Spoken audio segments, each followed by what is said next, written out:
सम्मानित देशवासियों, मैं एशल ठाकुर, राष्ट्रीय अध्यक्ष राष्ट्रीय समाजवादी जन क्रांति पार्टी उत्तर प्रदेश वाराणसी से आज इस वीडियो के माध्यम से मैं सभी देशवासियों का हार्दिक स्वागत और अभिनंदन करता हूँ तथा साथ ही मैं अपील करता हूँ कि पूरे देश के अंदर अगर कहीं न कहीं से अनिश्चितता का माहौल है तो इस पर हमें गंभीरता से सोचने समझने और पहल करने की ज़रूरत है।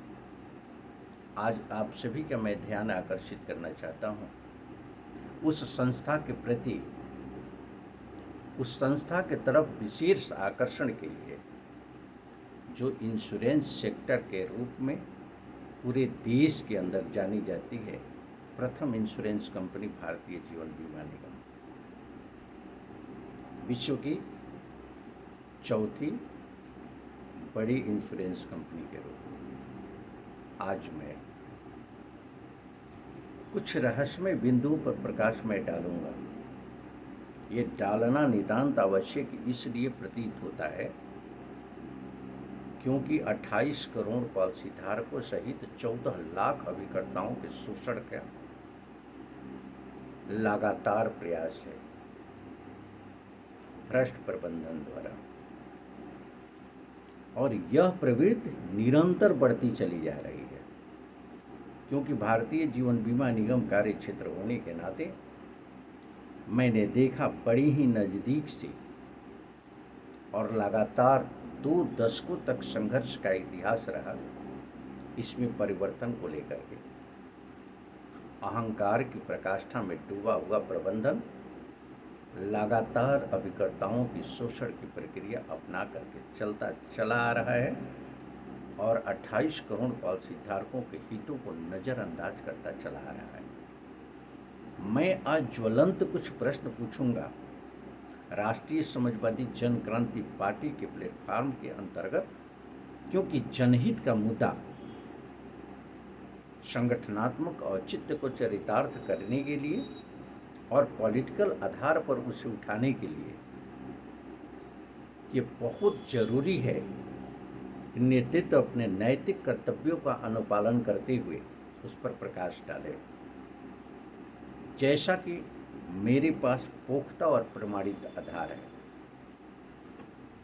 भारतीय जीवन बीमा निगम के अंदर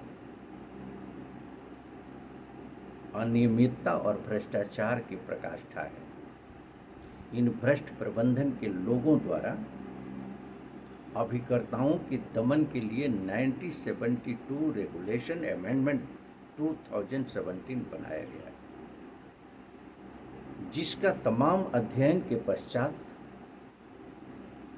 प्राप्त जानकारियों के आधार पर, जिसे प्रमाणित जानकारी कहा जा सकता है, दावे के साथ कहा जा सकता है, क्योंकि जन सूचना अधिकार अधिनियम 2005 का किसी भी तरह की प्राप्त सूचना को इग्नोर नहीं किया जा सकता। उस सूचना के आधार पर इस नियमावली का निर्माण कब किया गया, बोर्ड के कितने मेंबर थे, उनकी पोर्टफोलियो क्या थी, इसे अधिनियम का रूप देने के लिए लोकसभा के अंदर कब प्रेषित किया गया, वह लोकसभा का कौन सा सत्र था जिसमें इसे पास करके अधिनियम का रूप दिया गया, इसकी जानकारी जब भारतीय जीवन बीमा निगम के केंद्रीय कार्यालय से सूचना अधिकार अधिनियम 2005 के अंतर्गत मांगा गया तो सीधे यह सूचना उपलब्ध कराई गई। इस संदर्भित किसी भी तरह का कोई दस्तावेज कार्यालय में संचित नहीं है। बहुत बड़ा प्रश्न उठता है, बहुत ही गंभीर प्रश्न है कि इस तरीके की नियमावली जो दमनकारी नीतियों के अंतर्गत बनाई गई हो, जो फंडामेंटल राइट का उल्लंघन करके बनाई गई हो, जिसके अंतर्गत अभिकर्ताओं के अंदर भय पैदा करने के लिए उनके अभिकरण को निलंबित कर दिया जाता है विदाउट शो काज नोटिस, बर्खास्त कर दिया जाता है उस अभिकर्ता को, और उसकी कमीशन को सीज कर दिया जाता है। यानी जीवन जीने का अधिकार, जीवन यापन का अधिकार छीन लिया जाता है। और उस नियमावली का रिकॉर्ड का न होना अपने आप में ये संदेह पैदा करता है। न जाने कितने अभिकर्ताओं की जिंदगी को तबाह किया है ये भ्रष्ट प्रबंधन के लोगों ने। दूसरा प्रहार, भारतीय जीवन बीमा निगम के अंदर शिक्षण और प्रशिक्षण का अभाव है। उस अभाव का परिणाम रहता है कि भ्रष्टाचार की प्रकाष्ठा होती है। प्रस्तावक द्वारा भरे गए फॉर्म में विसंगतियां होती है। इतनी रिक्वायरमेंट्स होते हैं कि उसमें विसंगति का होना स्वाभाविक है। मुझे लगता है कि जानबूझ करके इस तरीके की गलतियां की जाती हैं। करने के लिए एक तरीका अपना रखा है भ्रष्ट प्रबंधन के लोगों ने, जिसके अंतर्गत प्रस्तावक द्वारा प्रस्ताव पत्र में कुछ सूचनाएं मानवीय गलतियों के कारण छूट जाती है, जिसका खामियाजा भुगतना पड़ता है पॉलिसी धारक को। अगर जांच के दौरान मृत दावा के संदर्भ में लिए जा रहे निर्णय के समय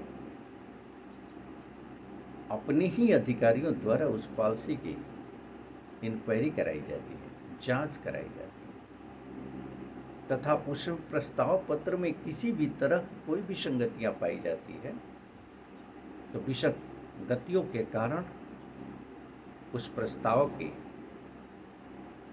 मिलने वाले समस्त हितलाभ यानी जमा धनराशि को भी जब्त कर लिया जाता है। यानी पॉलिसी धारक के नॉमिनी को एक पैसे का भुगतान नहीं होता है, जमा प्रीमियम भी लैप्स हो जाती है, जब्त कर ली जाती है। साथ ही उसके एडवांटेज जो मिलने वाले हैं वो सारे जब्त कर लिए जाते हैं। यानी पॉलिसी धारक के हितों को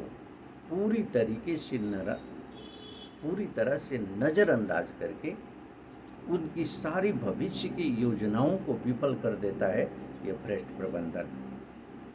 जैसे वृद्धावस्था के परिवार के गुजर बसर का साधन आर्थिक रूप से मजबूत करना, बच्चों की शिक्षा, बच्चों की शादी, बच्चों के रोजगार है, आर्थिक व्यवस्था को तार तार कर देता है ये प्रबंधन।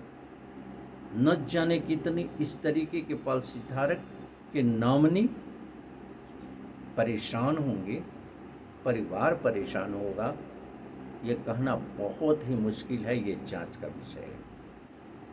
सूचना अधिकार अधिनियम 2005 के अंतर्गत कुछ सूचनाएं एकत्रित की गई, जिसके आधार पर यह प्रमाणित करने के लिए पर्याप्त है कि छोटे छोटे आधारों पर पॉलिसी धारक की जमा धनराशि को जब्त किया गया है और अभिकर्ताओं को सस्पेंड और निलंबित और बर्खास्त किया गया है, उनके कमीशन को जब्त किया गया है।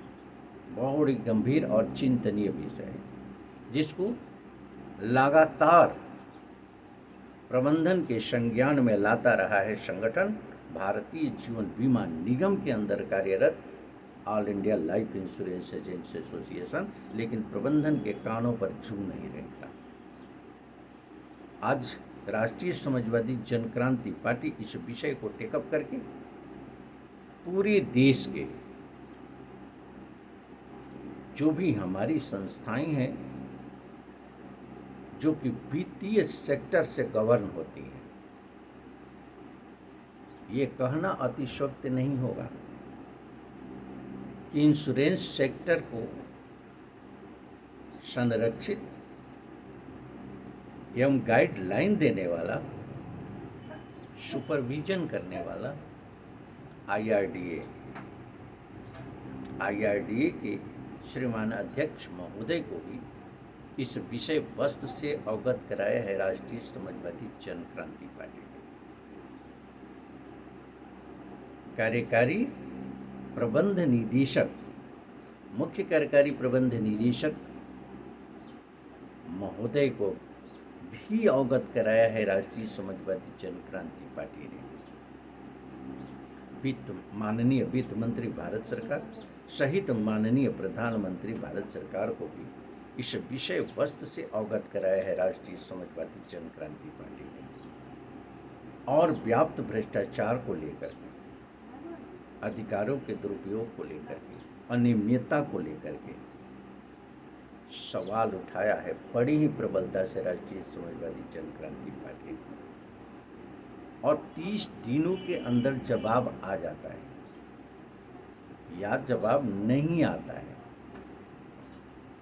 जवाबों से संतुष्ट पार्टी नहीं होती है, तो इसे जनता की अदालत में लेकर के जाएगी और जन जन तक ये अभियान चला करके इस संदेश को पहुंचाने का कार्य करेगी कि भारतीय जीवन बीमा निगम के अंदर पॉलिसी धारक और अभिकर्ता बिल्कुल सुरक्षित नहीं है। भारतीय जीवन बीमा निगम के कार्यालयों में आप विजिट करें, कहीं आपको अभिकर्ता, जहाँ की सैकड़ों अभिकर्ता कार्य करते हैं, बैठने तक की कोई व्यवस्था नहीं होगी। अपवाद को छोड़ करके पॉलिसी धारकों के लिए पॉलिसी धारक आगंतुक कक्ष नहीं होगा। किस तरीके का अपमान झेलना पड़ता है पॉलिसी धारक अभिकर्ताओं को, कोई भी व्यक्ति शाखा कार्यालयों में विजिट करके देखे। तानाशाह प्रबंधन और भ्रष्ट प्रबंधन के सहयोगी किस तरीके से आक्रामक रूप अपनाते हैं पॉलिसी धारक और अभिकर्ता के साथ वार्ता के समय, किस तरीके की इनका व्यवहार होता है कार्यालयों में, आप जाकर के खुद देख सकते हैं। राष्ट्रीय समाजवादी जन क्रांति पार्टी ने इस विषय वस्तु को गंभीरता से लेते हुए करोड़ों पॉलिसी धारकों और लाखों अभिकर्ताओं के हितों को ध्यान रख इस विषय वस्तु को लेकर के बहुत बड़ा जन आंदोलन छेड़ेगी और जन जन तक आवाज़ पहुंचा करके इन भ्रष्ट प्रबंधन के लोगों को झुकने के लिए विवश करेगी, अपनी गलतियों को मानते हुए पॉलिसी धारकों के जब्त किए धनराशि को वापस करने के लिए विवश करेगी और 1972 रेगुलेशन 2070 के अंतर्गत अभिकर्ताओं के ऊपर की गई कृत्य कार्रवाई को वापस लेने के लिए विवश करेगी राष्ट्रीय समाजवादी जन क्रांति पार्टी। आइए हम इस मिशन को आगे बढ़ाते हैं, इस आवाज़ को बढ़ाते हैं, पूरी शक्ति के साथ पॉलिसी धारक के रूप में, अभिकर्ता के रूप में पार्टी का समर्थन करके, पार्टी का सहयोग करके और इनकलाब की इस आवाज़ को आगे बढ़ाते हैं। करोड़ों लोगों के हितों के रक्षक, व्यक्ति, समाज और देश के हितों के रक्षक। धन्यवाद साथियों, पुनः मुलाकात होगी किसी अन्य टॉपिक पर। तब तक के लिए मैं आपसे इजाज़त लेता हूँ। धन्यवाद।